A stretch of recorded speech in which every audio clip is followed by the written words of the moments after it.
Vector Calculus, Lecture 7. And today we start Calculus proper. So in Chapter 14, and we are studying vector valued functions.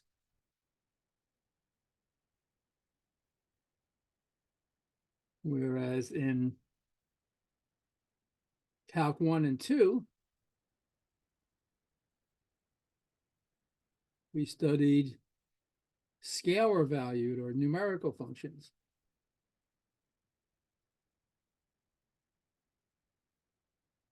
So in Calc 1, you might have some function, y is some function of t, and for every number t, you get a number f of t. Right? So that's what we studied in first and second semester calculus. And in vector calculus, we have a function. I'll write it r with an arrow over it in the text, it's boldface, r of t. So t is a number, and it gets sent to r of t, which is a vector. So this function is vector valued. For every number t, the value of the function is a vector. And in 3 dimensions, we typically write r of t. Since it's a vector, it's going to have x, y, and z coordinates. So x is a function of t, y is a function of t, and z is a function of t. If this were a vector valued function in the plane, in 2 dimensions, this would only have 2 coordinates. In space, it has 3 coordinates. And so you can think of it, if you like, as follows. Maybe you have some interval t running from A to B. So we're looking at numbers t between A and B. And for each such number t, we have a vector r of t. So maybe here is the vector r of A, and as t increases from A to B, you trace out some path in space ending up at r of B. So the graph of a vector valued function is a curve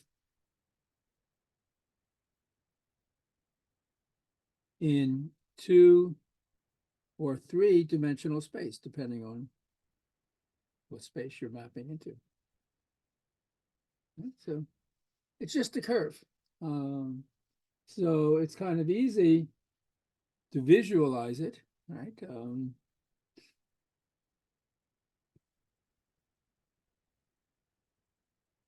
Here you have your vector r of A.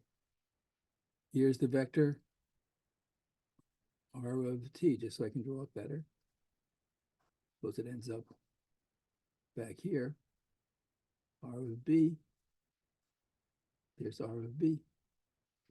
So if you think of t as time, and this is telling you where a particle is in space at a given time.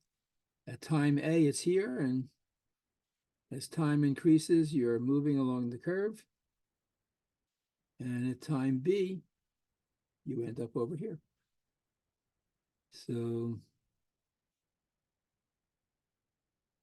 the curve is sometimes thought of as the trajectory of a particle moving in space.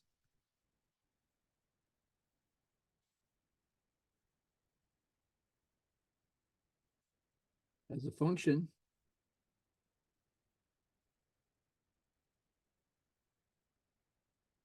time.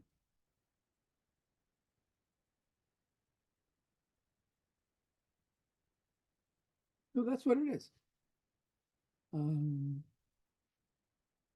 So we've studied vectors, and a vector valued function assigns to every number t in the domain of the function some vector in space, and As t increases, you're following some curve, tracing out a curve or a trajectory in space. And the simplest example we've already seen, it's a straight line. So straight lines as vector valued functions. So you recall the parametrization of the line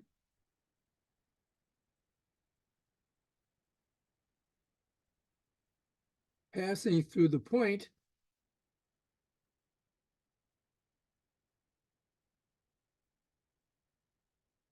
P naught with coordinates x naught, y naught, z naught in the direction of the non-zero vector ABC. How do we parameterize the line? A point on the line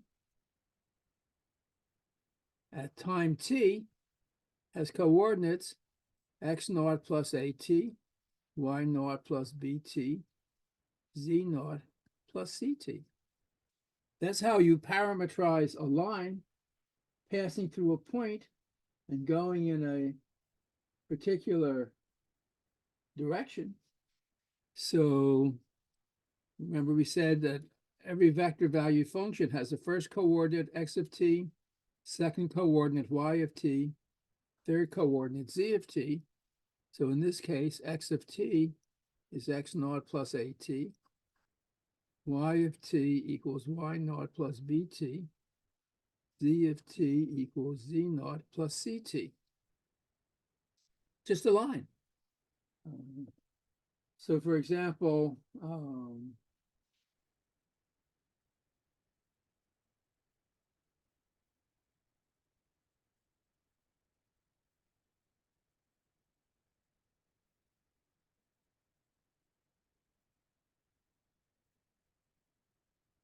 find the equation or the vector function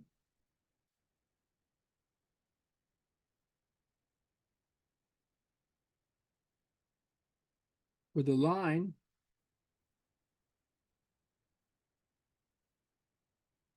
every straight line is determined by 2 points. So suppose you want the line passing through the points with coordinates 2, minus 1, 4, and a second point Q with coordinates 3, 0, 6. So in space, we have the point P, the point Q, and there's a line through them. And I want to write this line as a vector function. So again, what is it that you need to know to be able to write down the equation of a line? You need a point and the direction of the line. Now I have 2 points, but I don't have the direction. But of course, the direction of the line is the direction of the vector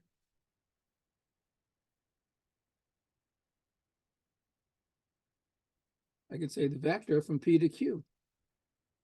So if this point has coordinates 2, minus 1, 4, and this has coordinates 3, 0, 6, the vector from P to Q is Q minus P. That's 3, 0, 6 minus 2, minus 1, 4.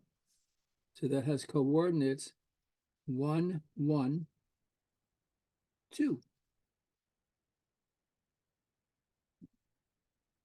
That's the direction.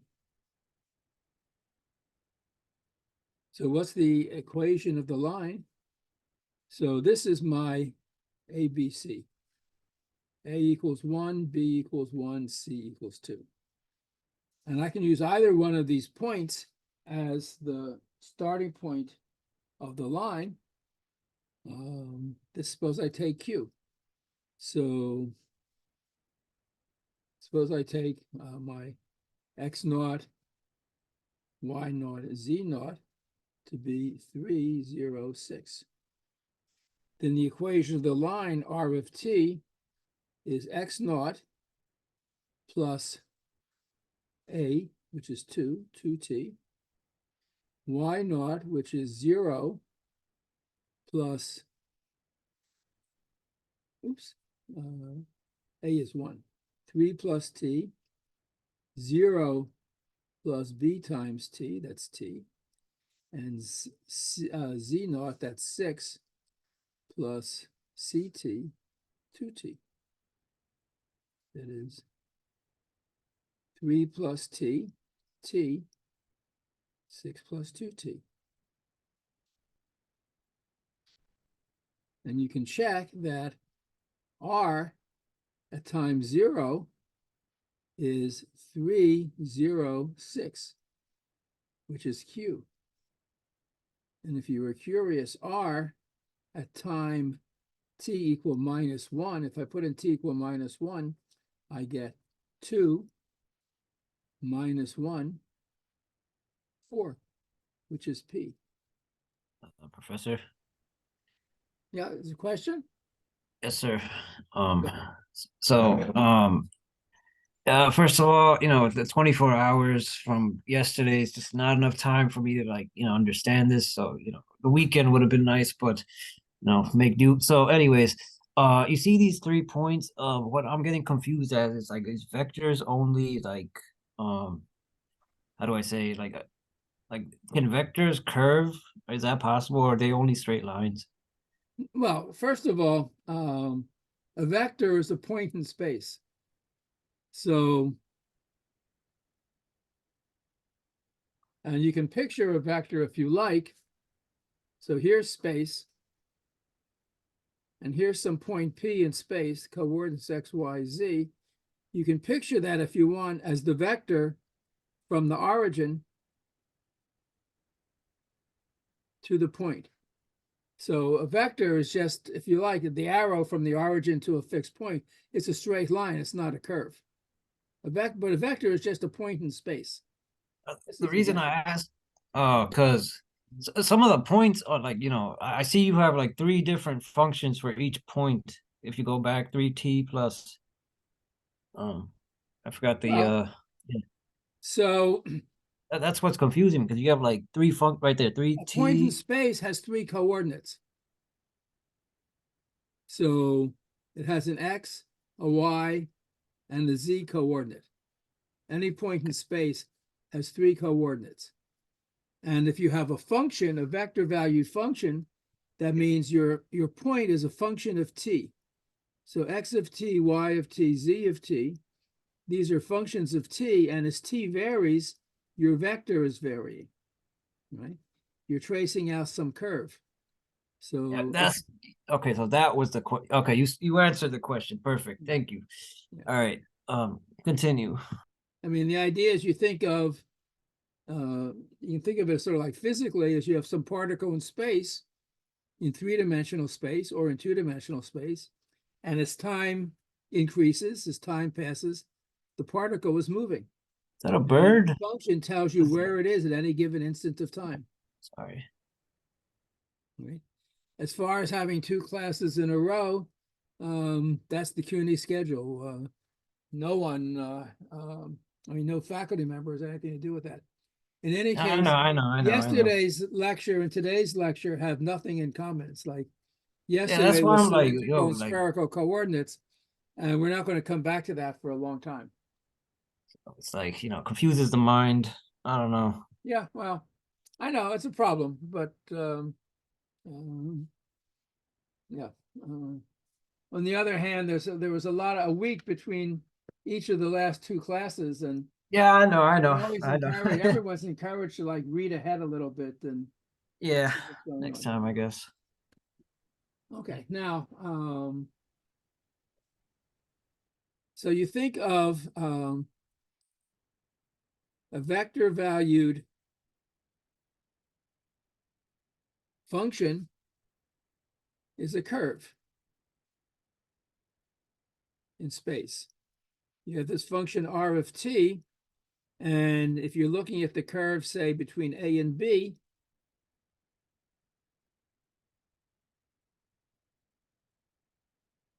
here maybe is R of A. Here you end up at R of B. I mean, it could be your curve comes back on itself. So, like, you could be tracing out an ellipse. And what you think of as the orientation of the curve, because if you just look at the points, just look at these points, it could be going in this direction, or it could be going in the opposite direction. So these are different orientations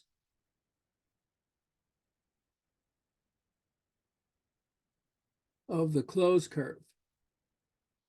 Curve means it's come back on itself. It just repeats. Yeah, may I ask another question? Of course. So, I'm a video game guy. So you see these circles, I kind of, when I play like the racing games, I see these circles. Like this for distance, right? Of like around a track or something. I don't know. I know nothing about video games. Sorry. Okay, my old I mean, school. All right, no I problem. literally never played a video game in my life. Tetris. I mean, I assume you know that. No, I do not. Uh, wow. Wow. Okay. Um, no.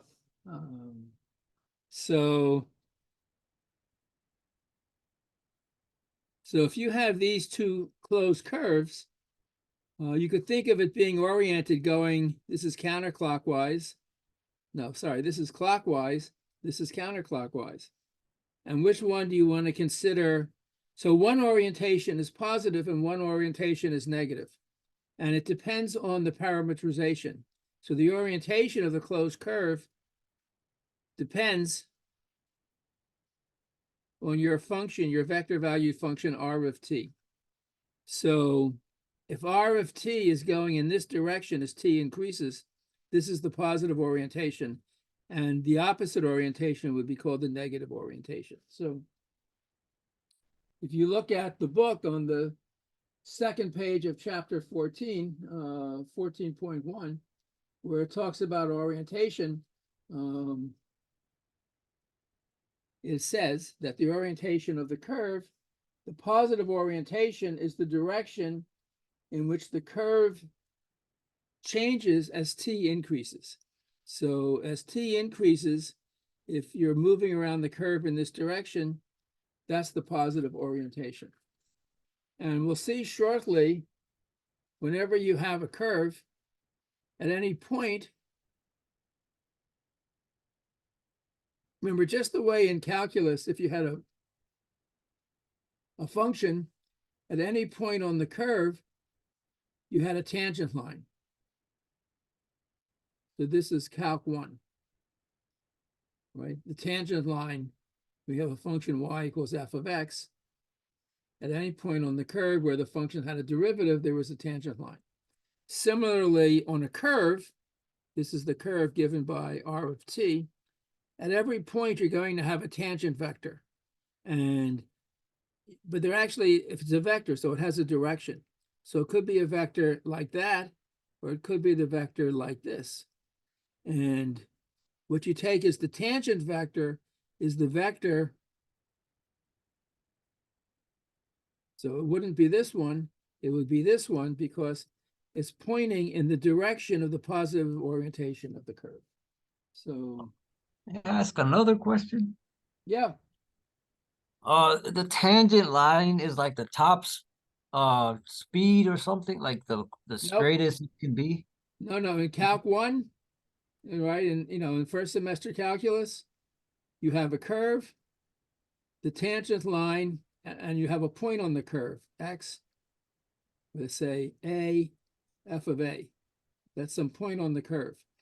And the tangent line is the line tangent to the curve at that point. Tangent line. It's given by the equation y is equal to the slope of the tangent line is the derivative of the function at a, f prime of a, x minus a plus f of a. So that's just this tangent line. Okay. So if you don't remember that from Calc 1, you just have to go back and look at the beginning of the book where it talks about tangent lines. Perfect. In vector calculus, we talk about tangent vectors. So at any point on, if you have a curve given by a vector value function R of t, so suppose R of t has coordinates x of t, y of t, z of t. X, y, and z are ordinary functions of one variable, just like you see in Calc 1. And if each of these functions has a derivative, then r prime of t is the vector valued function whose coordinates are x prime of t, y prime of t, z prime of t. So this is the tangent vector. Tangent vector at the point r of t. So let's take a simple example of a vector valued function. Suppose we take a circle. Right? So, and let's just do it in, so the circle in 2 dimensions in the plane. So a circle of radius 1 just looks like that, right? This is 1, 0, 0, 1, minus 1, 0, 0, minus 1. And how can we parameterize that circle? We could say r of t is equal to cosine t sine t as t goes from 0 to 2 pi. So r at time 0 is cosine 0 sine 0, which is 1, 0. So this point is r of 0. As t increases, cosine goes from 1 to minus 1. You're moving to the left. You're going in this direction. So the positive orientation of this curve, of the circle, is counterclockwise. So for example, r at time pi over 2 is cosine pi over 2 sine pi over 2. That's 0, 1. This point is r pi over 2. At 5 pi over 4, you have the cosine of 5 pi over 4 sine of 5 pi over 4. Cosine of 5 pi over 4 is minus 1 over root 2. Sine of 5 pi over 4 is minus 1 over root 2. That's the point right here. This is the point minus 1 over 2, minus 1 over 2. That's r at the time 5 pi over 4.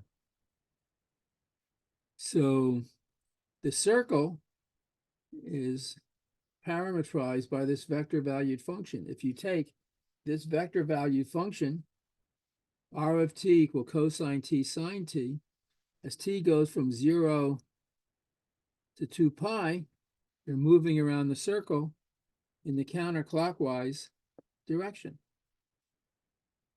And what is the tangent vector?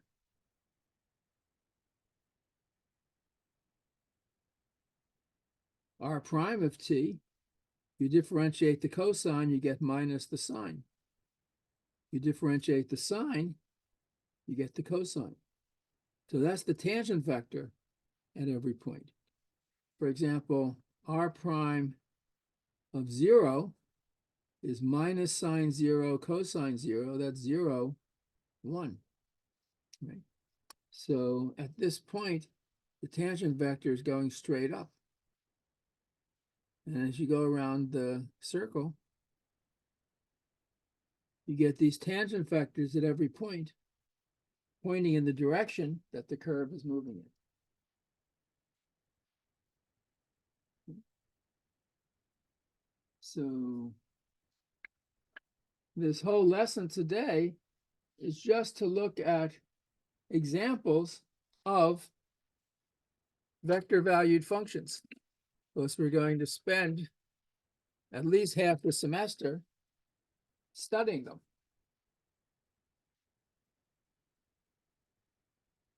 So let's look at another example.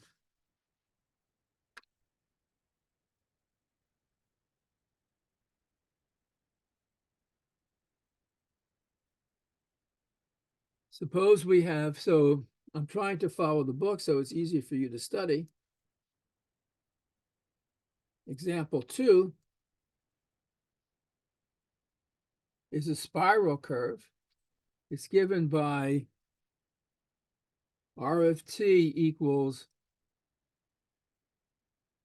4 cosine ti plus sine tj plus t over 2 pi k.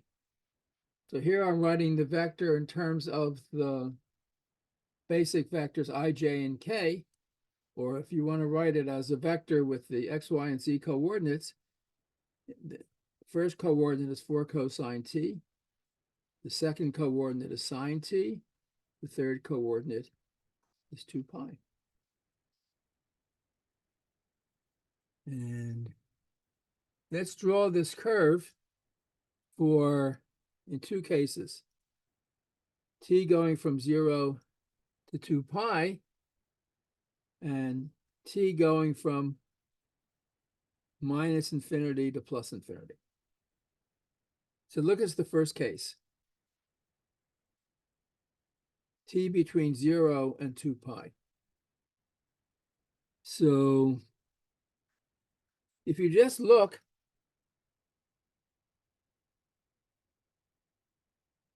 at the x and y coordinates, you have x of t is 4 cosine t, y of t is sine t, z of t is t over 2 pi. But if you just look at these two, you can see what is there's a relationship between x and y, because x of t over 4 is cosine t, y of t is sine t. So x of t over 4 squared plus y of t squared is cosine squared t plus sine squared t, which is 1. So x of t, y of t always lies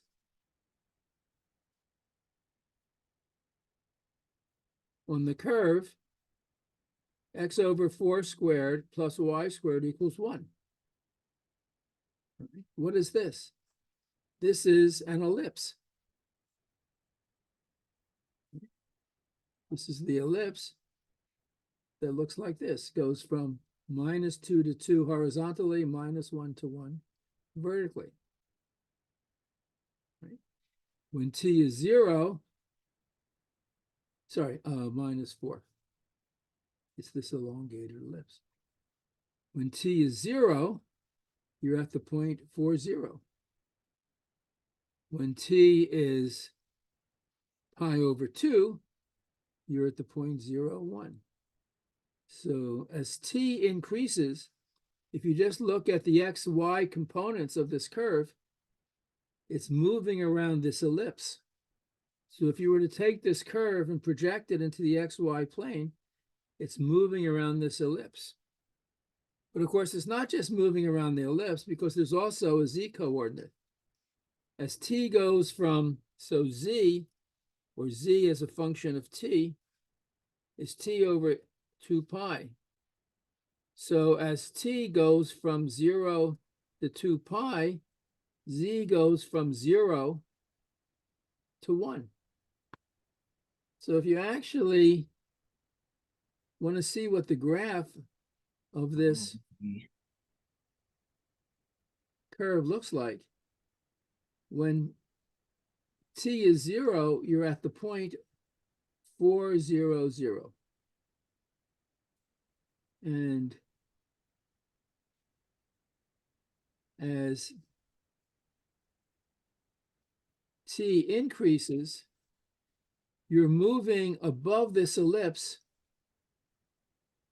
and ending up exactly 1 unit above it. So this is the position at time 0. This is the position at time 2 pi. When t is 2 pi, the z coordinate is 1. You get 4, 0, 1. So our curve is moving around an ellipse. The projection is one full circuit of the ellipse, but you're moving up. So, so maybe just so you can understand a little bit better what's going on, for this function, right? This is my r of t. You have r of t is 4 cosine t sine t, t over 2 pi. So compute r of t at t equal to pi over 4 and t equal to pi over 2, and sketch a graph on your paper where you're sitting of what these look like.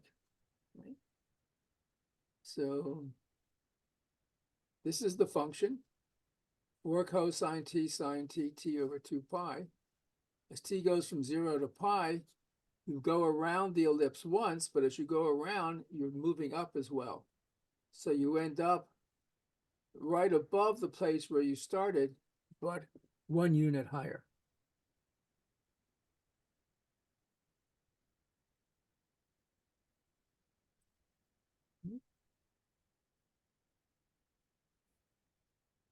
So if you calculate this at pi over 4, r at pi over 4 is 4 cosine pi over 4, sine of pi over 4, pi over 4 over 2 pi. That's equal, cosine and sine of pi over 4 are 1 over root 2. So this is 4 over root 2, or 2 root 2. Sine of pi over 4 is 1 over root 2, or root 2 over 2. And pi over 4 over 2 pi is an eighth. So you're at some point, roughly there, this would be r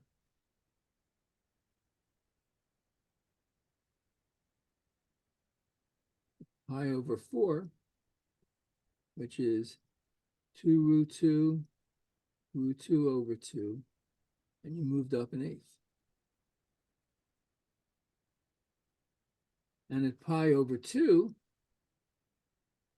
r at pi over 2 is what? Well, cosine of pi over 2 is 0, sine of pi over 2 is 1, and pi over 2 over 2 pi is a fourth.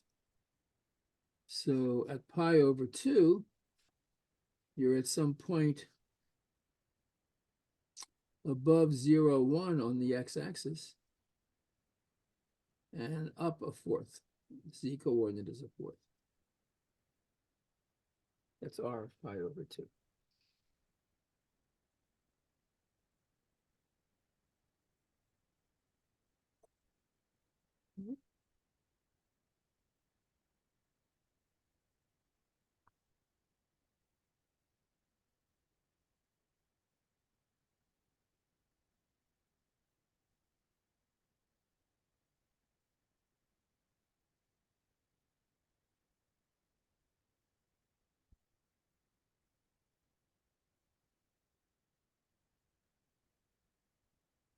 And for the curve, for the same curve, the same vector valued function, r of t equal to 4 cosine t sine t, t over 2 pi.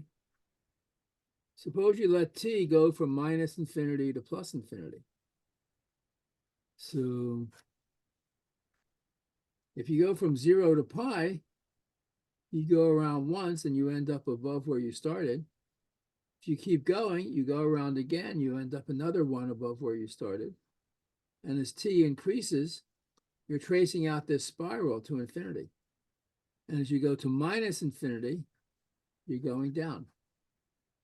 So that's why for t between minus infinity and plus infinity, you have a spiral, which is also called a helix. And if you studied some biology, you know that the DNA molecule is a double helix. You have two chemical that sort of are linked together and trace out a spiral between them.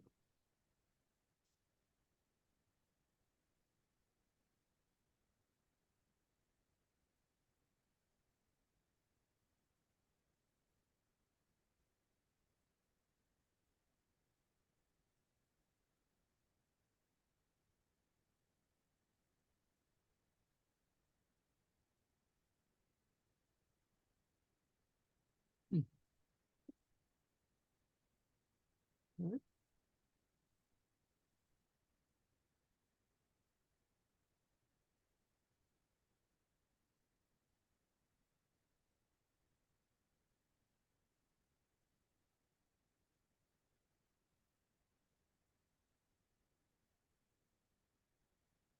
So here's another example.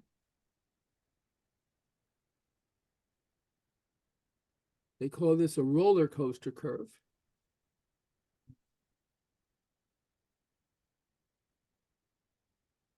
Now, if you think what a roller coaster might be like, it goes around and around and around. But as it goes around, it goes up and down and up and down and so forth. So here's a curve, r of t, which is cosine ti plus sine tj plus 0.4 sine 2tk. Or if you want to write it as a three-dimensional vector, cosine t, comma, sine t, comma, 0.4 sine of 2t. Now, if you just look at xy, which is cosine t, sine t, for t between 0 and 2 pi, this is just the unit circle, right? That's just the circle in the plane. As t goes from 0 to 2 pi, you're going once around the circle. Only z is not, this is what the curve would look like if z were 0. But z is not 0. Z is a function of t, is 0.4 sine 2t. And what does this curve look like? As you go from 0 to 2 pi, it goes around twice. As you go from 0 to pi, it goes around once.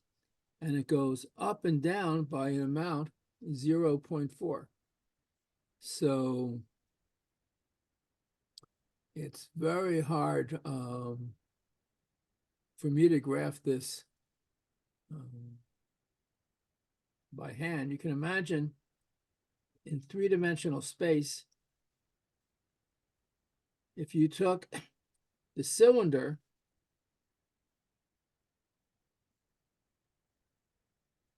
of radius 1 around the z-axis, as t goes from 0 to 2 pi, you're going around this cylinder, but the z-axis is going up and down. So you're actually going up and down and up and down. I mean, there's this oscillating motion with respect to the z coordinate as you trace out this curve. And it's extremely hard to try to draw this by hand. I can't do it. But there is a nice picture in the book. Let me just do one experiment.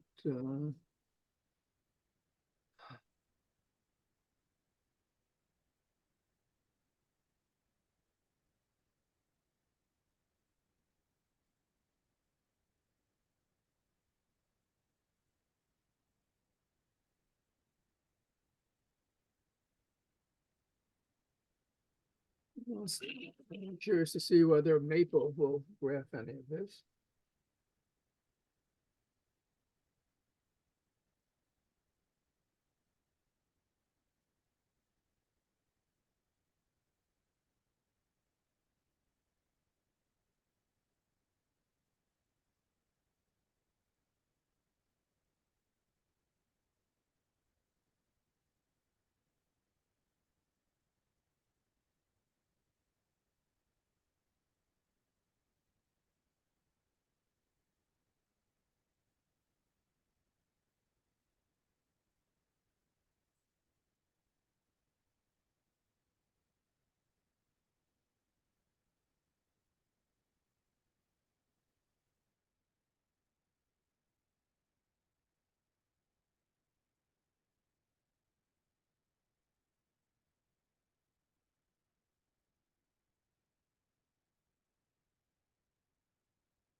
Okay, so let's see. I'm going to try to share the screen with Maple.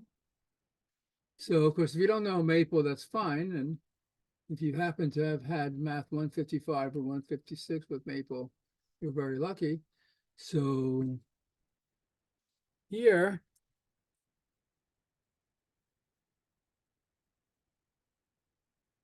this is graphing this curve, cosine t, sine t. So this is one part of the spiral. If I go, say I go up to 12t, this should look more like a spiral. Here we are. Maple's graphic isn't great, so this really should be rounded. Don't know why. Oops. Scaling constrained is not so good.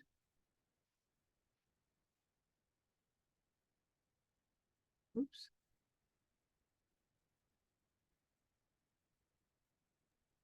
Could I ask a question? Yeah. So, right there with the graphics, that's actually kind of like helpful because I didn't know like the curve was that. Like if you go to like biology, like the at a micro level, that's pretty cool. But you know, if it's Let's see. okay, Let me continue see on. why Sorry. this isn't working. Oh, I know why it's not working. There we go. Yeah. So this is going once around, but let's look at the curve that I was just looking at from the book. We have cosine t, sine t, and the third coordinate is 0.4 times the sine of 2 times t. So that's the curve in the book. Let's see what it looks like. Yeah. So that actually is very, if you have the book, this is very similar to what you see in the book, but this is what they call a roller coaster because 0 is up here. So you're starting there and it's going up and down and up and down and back up. That's the curve. I mean, it's very nice to be able to graph it. So, and if I went up to 4 pi, it's just repeating. So you wouldn't see anything different, except that it's not as smooth. Yeah. Hmm. That's the curve. Okay.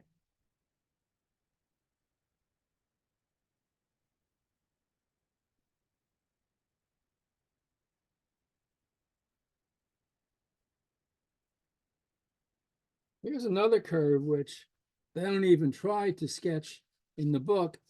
The book says if you're able to, if you have it, I mean, if you know Maple, you're very lucky. You can get Maple for free through CUNY if you're a student. So here's something, and this is example 4, a slinky curve. So it says, use a graphing utility to graph the curve R of t equals, the first coordinate is 3 plus the cosine of 15t times the cosine of t. That's the I coordinate, or the X coordinate, plus 3 plus the cosine of 15t times the sine of t, that's the Y coordinate, plus the sine of 15t k, that's the Z coordinate. So the book says, graph with a computer. So I'm never going to require that you do this, but it's nice to see what these things look like. So let me go back to a Maple worksheet. And let's try to graph this. So the command in Maple is for a 3-dimensional plot 3D. And what I'm plotting is the vector where the first coordinate is 3 plus the cosine of 15 times t times the cosine of t. So, oops, it's not 158. That's supposed to be a multiplication sign. Yes, and that's not a 0. That's supposed to be the letter O. So 3 plus the cosine of 15t times cosine t.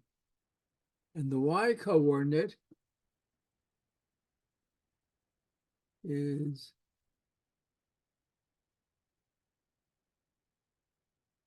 almost the same thing, except this is sine of t. And just to be safe, I'll put a multiplication, a times sign in there. And the third coordinate is just the sine of 15 times t. And we want to graph that as t goes from 0 to 2 times pi. Ooh! Now, I don't find that particularly informative, but that's what this looks like. Let's say we go around 1. Suppose I go from this over 15. Okay. Yeah. So this is going to be repeating and going around like this. Let me make it 4 pi over 15. Yeah. So you see, this slinky actually is like a slinky. It goes around and around. Let me make this 6 pi. Now we have 3 of them.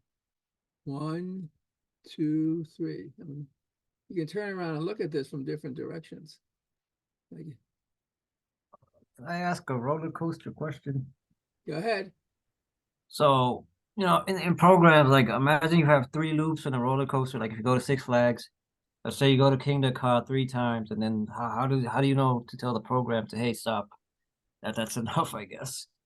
I mean, how many loops? Yeah. How does Well, it? so here I'm going, I got 3 loops going to 6 pi. If I just Okay. go to 2 pi, I get 1 loop.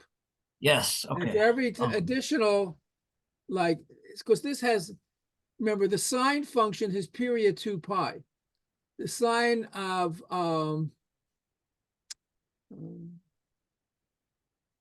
15t has period 2 pi over 15. So every 2 pi over 15 goes around once. So if I do it 4 pi over 15, if I double it, it'll go around twice. That's how I get the number of loops. I'm curious in a real life example, right? I don't Aside know from what a roller real life coaster, example is, but go ahead. aside from the roller coaster, like where would like this be useful in like going around over and over aside from a racetrack or something like that? But I don't see. Oh, I mean, this kind of mathematics is used constantly in physics, in biology, in engineering. If you go to Wall Street and you're working in finance and you want to make your $1 million a week or whatever these guys make, you have mathematical models of the stock market, and you use that to decide how you trade your stocks. And you So, have, so they're rich. They're rich off this stuff. That's what you're saying. sorry?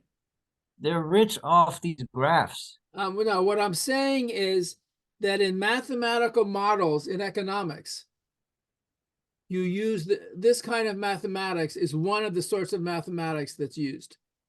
You use Okay. a lot more mathematics than this, but this is something that is part of what you're using.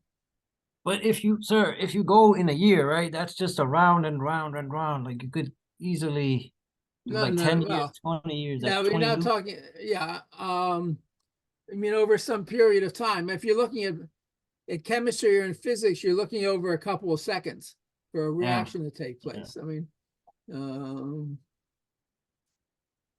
yeah,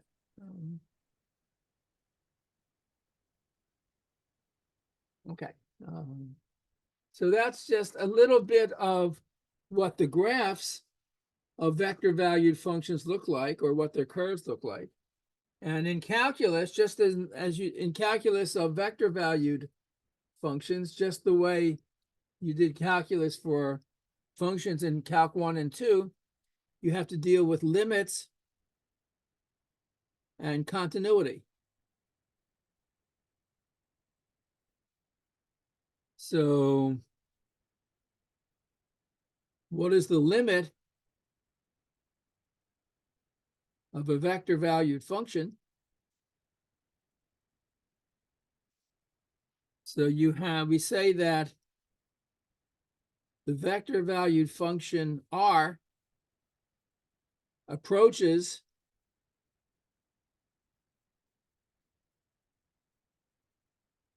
the limit L, a vector, as t approaches A, which we would write like this. The limit of R of t as t approaches A is equal to the vector L if you look at the length of the vector R of t minus L. So these are vectors. So these vectors have a length. And the limit of this as t approaches A is 0. So if you forgot limits and continuity from Calc 1, you're at a little bit of a disadvantage. But Uh, in any case, this is a self-contained definition. And the question. special case of a function of in Calc 1 and Calc 2, you're just using numbers instead of vectors. But to say that your vector valued function R has a limit L as t approaches A means that the vector R of t is getting closer and closer to the vector L as t gets closer and closer to A.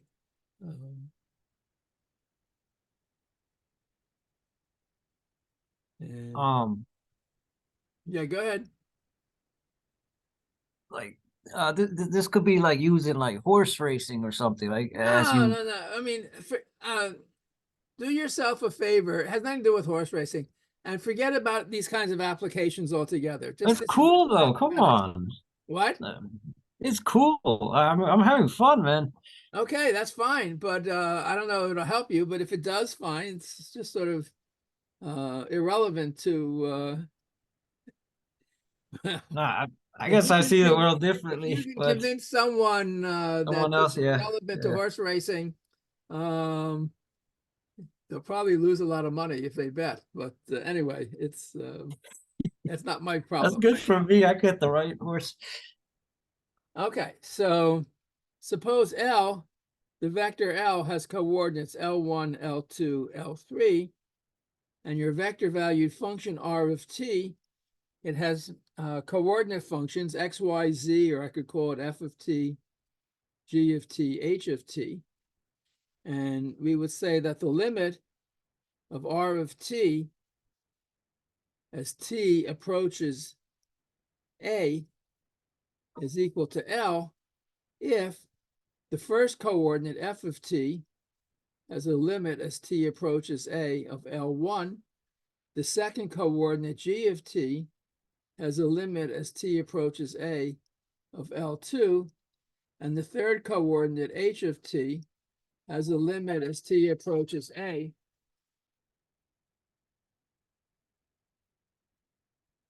of L3. So this vector value function has a limit L if the coordinate functions of this vector valued function have the corresponding limits as t approaches A. And the definition that you learned in Calc 1, and maybe forgot, but hopefully maybe this will bring back the memory. You say that the vector value function R of t is continuous at the point t equal to A if the limit of R of t as t approaches A exists, if R of A exists, and the limit as t approaches A of the function R of t is R of A. So this is the definition of continuity. So if you have, for example, the function R of t, which is cosine pi ti plus sine pi tj plus e to the minus t k, the limit of R of t as t approaches 2, well, it's going to be, each of these functions is continuous and has a limit. Cosine of pi of 2, pi of pi times 2, I, plus sine of pi times 2, j, plus e to the minus 2k. Cosine of 2 pi is 1. Sine of 2 pi is 0. Just get I plus e to the minus 2k.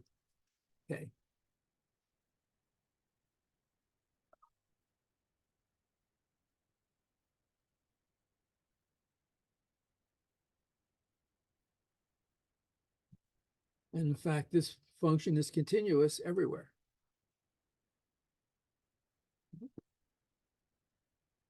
Now, what's more interesting, of course, is actually get to calculus. So I'll talk about this a lot more on Monday, but let me just introduce the concepts right now. The calculus of vector valued functions.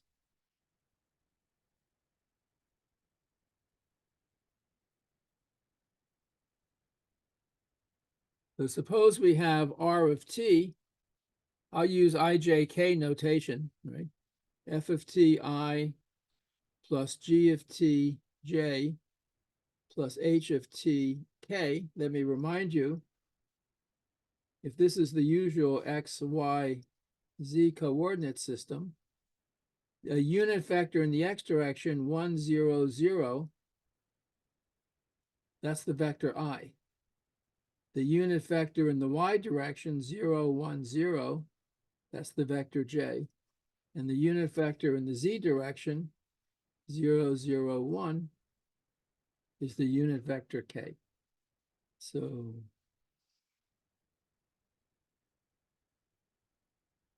you could also write this as f of t comma g of t, h of t. And it's really a matter of personal choice which notation you use. So suppose f of t, g of t, and h of t are differentiable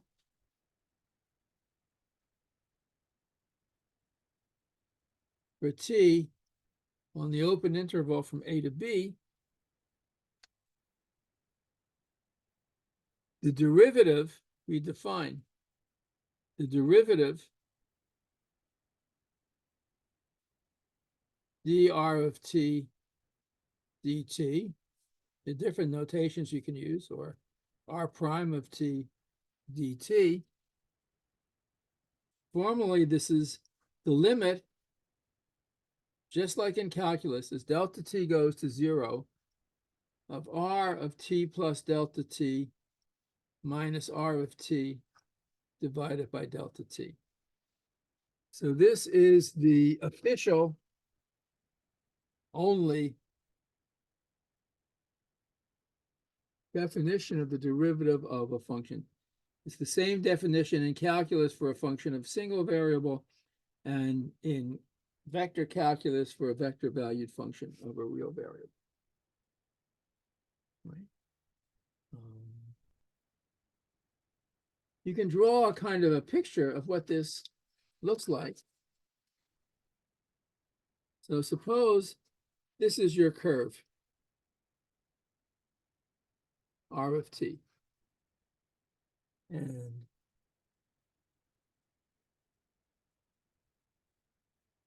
this is the origin. So here, this is the point r of t on the curve.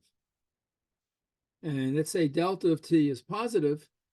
So as t increases at time t plus delta t,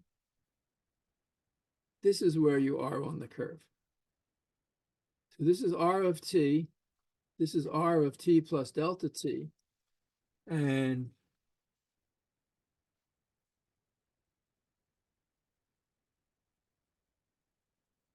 r of t plus delta t minus r of t, that's the vector from this point to this point.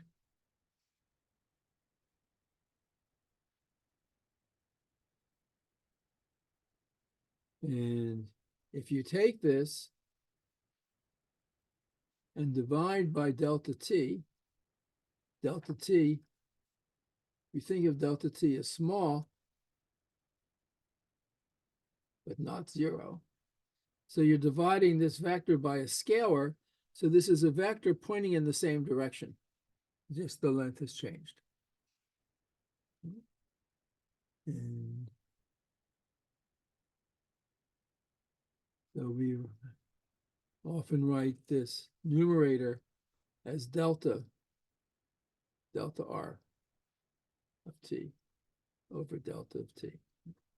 So delta r of t is r of t plus delta t minus r of t. And this is a vector. When delta t is small, this vector is sort of pointing in the same direction as the curve r of t. And r prime of t, which is the limit as delta t goes to 0 of delta r of t over delta of t, is called the tangent vector to r of t. So the tangent vector to a curve in space is the vector r prime of t. It's just the derivative.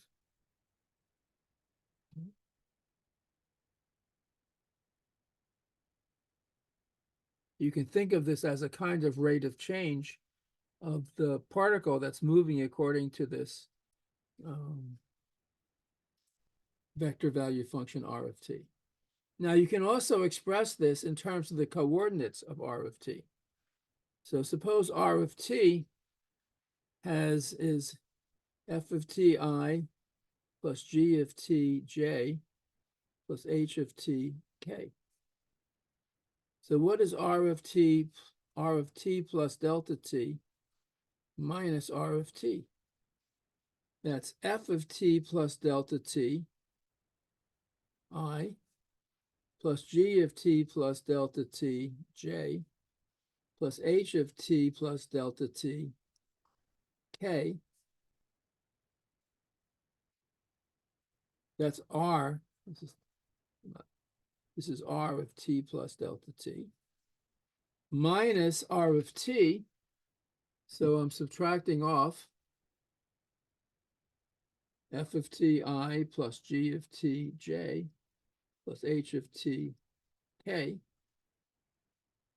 So if I just combine these two vectors, I have f of t plus delta t minus f of t I plus g of t plus delta t minus g of t j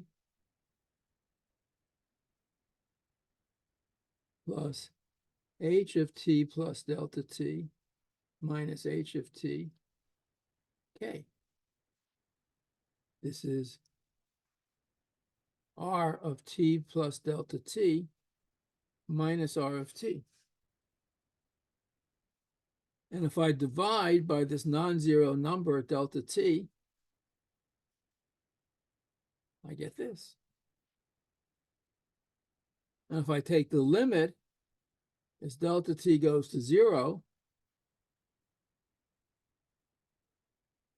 this is exactly the derivative of f of t. This is exactly the derivative of g of t. And this is exactly the derivative of h of t.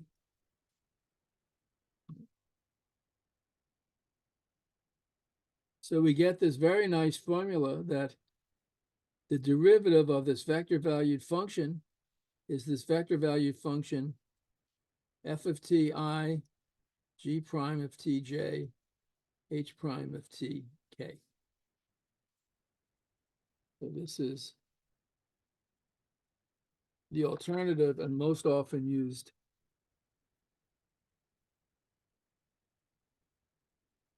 formula for the derivative of a vector valued function. And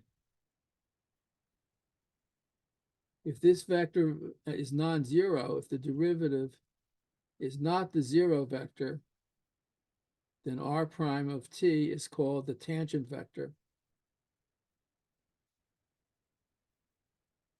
to the curve at r of t.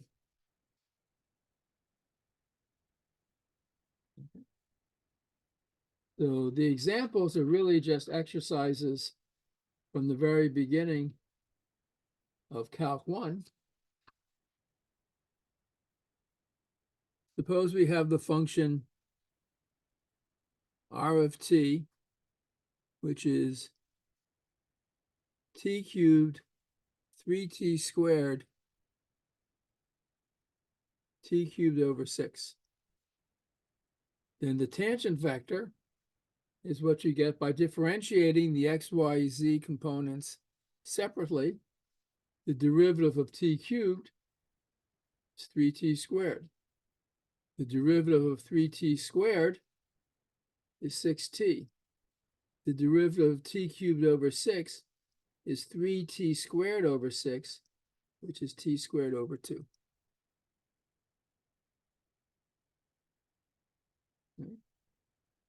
You're just differentiating the x, y, and z components of r of t separately.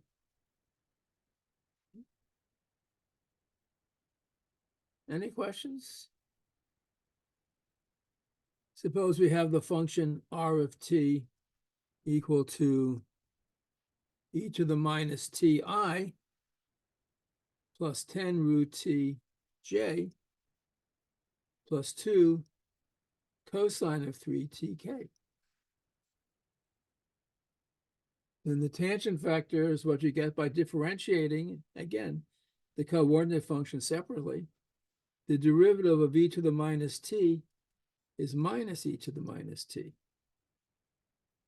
The derivative of square root of t is 1 over 2 times the square root of 2t. So you get 5 over the square root of t j. Derivative of the cosine of 3t is minus 3 sine of 3t. 3 times 2 is 6. So you get minus 6 sine of 3t Okay.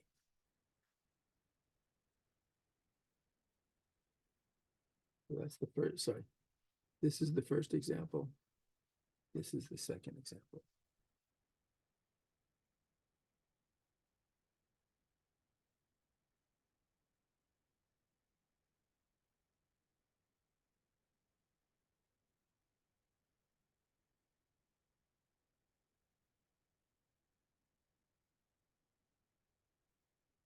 So we say that a curve R of t is smooth on an interval if the derivative is never equal to 0 on the interval. So this curve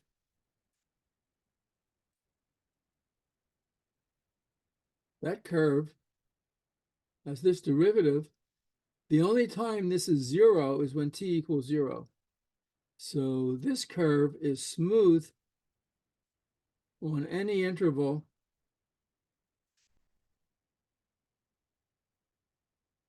not containing t equals 0. At t equals 0, the derivative would be the 0 vector. But everywhere else, the derivative is non-zero. This curve, the derivative is never 0. It's not defined, however, at t equal to 0. So this is also smooth everywhere except where t is 0.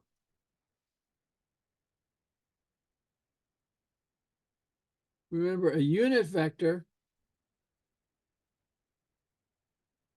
is a vector with length 1. So let's say v is the vector 6, 2, 1. The length of v is the square root of 6 squared plus 2 squared plus equal to 6, 2, 3 plus 3 squared. That's the square root of 36 plus 4 plus 9. That's the square root of 49. That's 7. So this vector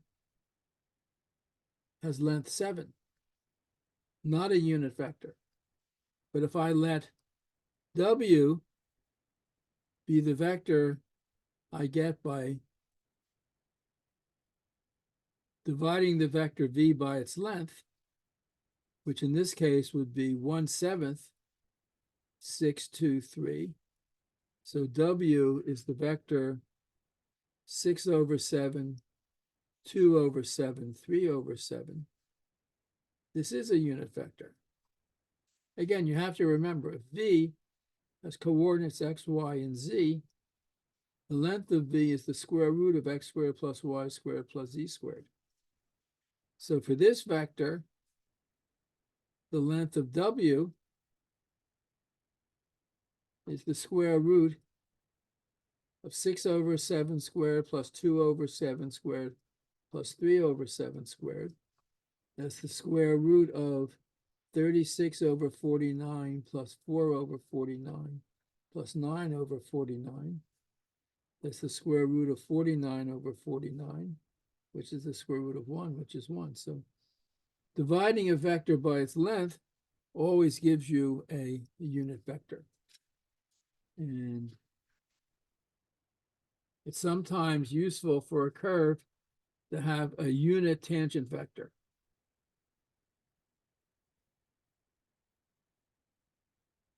Of the function r of t. So I'll just write that as capital T. T. That's the unit tangent vector.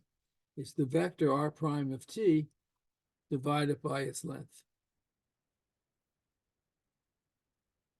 So for example, if r of t is the function t squared 4t 4 log t, then the derivative r prime of t, the derivative of t squared is 2t. The derivative of 4t is 4. The derivative of 4 log t is 4 over t. So the length of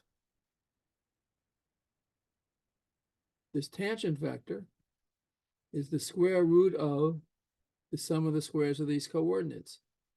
2t squared plus 4 squared plus 4 over t squared. That's the square root of 4t squared plus 16 over t squared.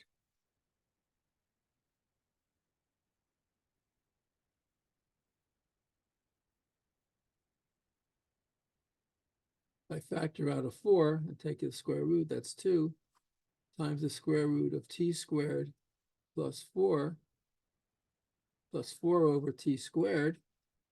I think that's the same as t plus 2 over t squared. If I square this, that's what I get. So I get 2 times t plus, I get 2 times t, 2 times t plus 2 over t, which is 2t plus 4 over t. So that's the length of r prime of t. So the unit tangent vector is r prime of t divided by the length of r prime of t. R prime of t is 2t4, 4 over t, and I'm dividing that by the number 2t plus 4 over t. Well, that's what it is.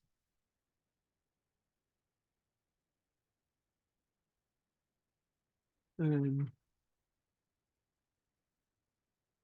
on the next class on Monday, I'll talk more about derivatives of vector valued functions. And since you already took Calc 1 and Calc 2, you know about integration. So if you have, so this is integration.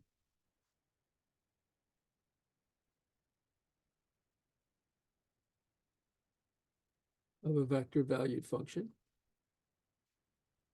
If r of t is f of t I plus g of t j plus h of t k,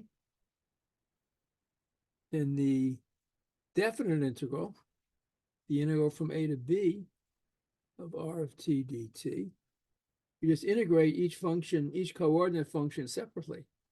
It's the integral from a to b of f of t dt I plus the integral from a to b of g of t dt j plus the integral from a to b of h of t dt k.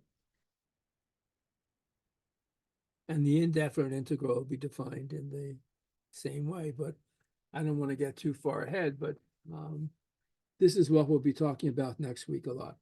So we have vector value functions, and we study their derivatives and their integrals.